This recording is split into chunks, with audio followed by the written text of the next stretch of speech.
circumstances just 1 month after these strange videos were made. Putting all this into consideration, the suspicious activity on the night of her disappearance, moving as if she was running away, and the videos made for someone who seemingly didn't even exist in her own life, one theory began to emerge, a theory that pointed straight to foul play. Perhaps Talika had gotten involved in some sort of ill-fated secretive relationship, only for things to turn sour, leading to Talika being hunted down and kidnapped, thus explaining why she seemed to be fleeing on the night of her disappearance. With this in mind, investigators began to dig deeper into Talika's online footprint in a desperate search to uncover who this man truly was, believing that he may very well have some involvement in this disappearance, though nothing could have prepared them for the drastic and highly unusual turn that they were about to face.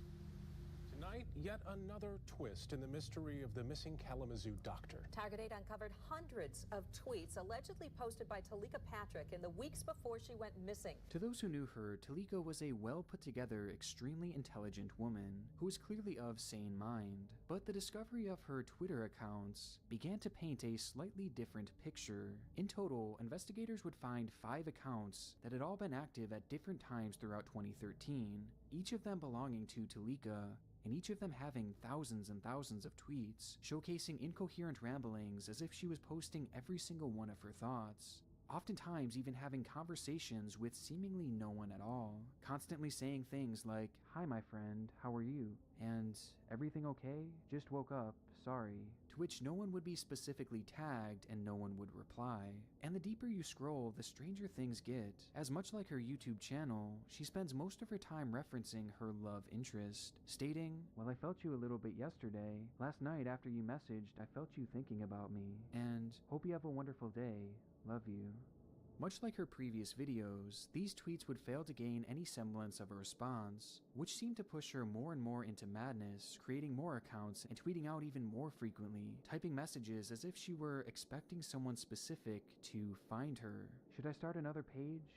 Look for your friend. Let me know when you find her. Did you find me? I have been messaging you for the past 2 days from another Twitter account. I thought you'd find it, sigh." And this is just a minuscule glimpse into her posting, as these accounts hold an impossibly vast amount of information, with so many unusual moments. But by far the most bizarre detail to come of all these tweets was one name in particular, one of the only specific names mentioned across all of her pages, which she brings up over and over and over again.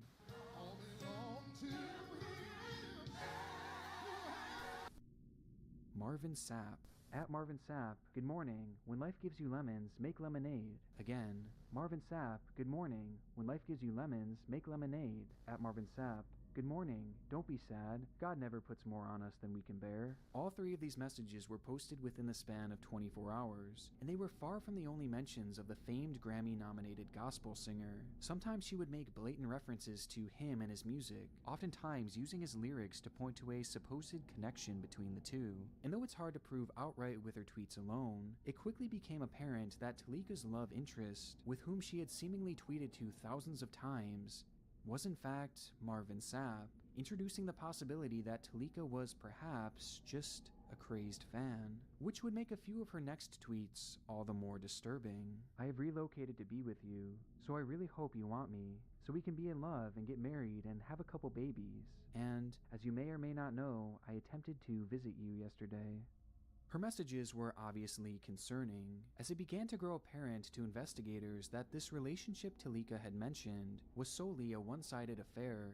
After all, most would have assumed that someone as famous as Marvin Sapp would have no idea who this woman was. But this actually wasn't the case, as Sapp did in fact know of Talika, only for all the wrong reasons. Around the start of 2013, Talika began obsessively messaging Sapp and tweeting out to him in some sort of code, believing that the two were somehow spiritually connected and that he would eventually come to her, even claiming on her social media that she and Sapp were actually married, something that Sapp would eventually take note of, but never respond to, assuming that the woman may have been mentally unwell. However, when this failed to get a response, Talika then began to message Sapp's children, further angering the singer and increasing his level of concern. And when that too failed to get a response, Talika would pack her bags and relocate from California all the way to Kalamazoo, which just so happened to be the exact location of Sapp's congregation, as well as his home, a home that Talika would eventually visit in the dead of night, confirming that her tweets referencing the matter were in fact true. Talika's behavior had gotten so serious that Sapp himself convinced authorities to issue him an order of protection against her in September of 2013, pointing to over 400 pages of unwanted correspondence coming from her. Sapp would also ban Talika from attending his church ever again.